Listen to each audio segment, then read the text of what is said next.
Einst wäre er in den Bergen beinahe ums Leben gekommen.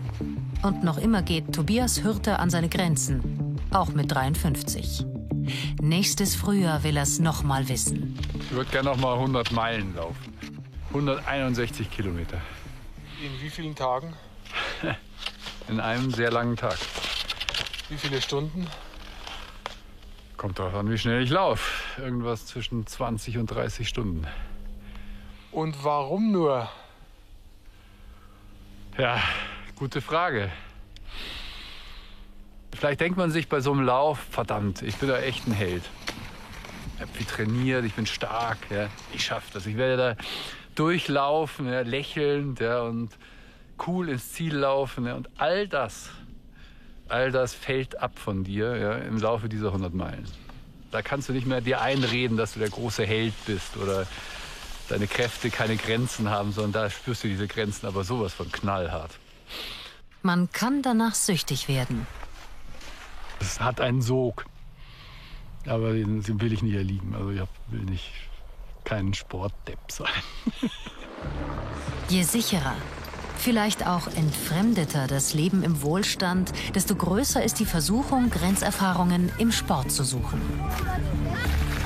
Auch Massensportarten galten einst als extrem.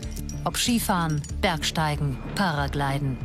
Extremer geht immer. Bis es eben nicht mehr geht.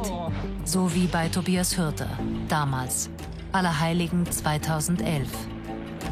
Das ist die größte Grenzerfahrung, die ich je hatte. Das war wirklich sozusagen an die Grenze meines Lebens gegangen. Ja, ich gehe also voran und lege meine Hand an den Fels und auf einmal bricht ein Teil dieses Grats raus und fällt runter mit mir. Und das war ein Moment, also der Moment des Falls, in dem ich sicher war, dass es jetzt vorbei ist, dass ich gleich sterbe. Da geht es irgendwie hunderte Meter runter. Ja, ich falle also die Felswand entlang, schlag 2, 3, 4 Mal gegen die Felswand und komme dann zu liegen mit einigen gebrochenen Knochen und Verletzungen, aber nicht tot, sondern lebendig. Schweben entlang der Grenze zwischen Leben und Tod.